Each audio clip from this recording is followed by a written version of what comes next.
Hello mga Mars, bago nga pala ako umuwi, dumaan ako dito sa patahian nila mama.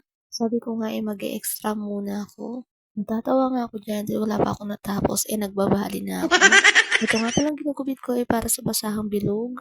Naalala ko pa nga dyan, yung mga magandang tela ni mama yung ginagawa namin panalis sa buhok. Isa nga rin yun sa dahilan kayo umalis si mama sa bahay. At pinili niya na lang talagang magrenta para meron siya mapagpwestuhan.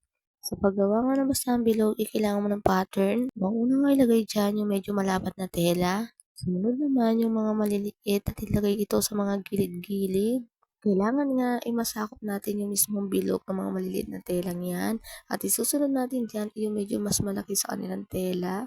Tatlo nga lang ang nilagay ko dyan dahil yung mga maliliit na tela medyo makapal na nga. Tapos parang ilalagay dito yung para sa cover niya. Paggawa nga nito para ka lang nagbubuo ng puzzle. Ito pala siya pag natapos na at pwede na itong ipatahi.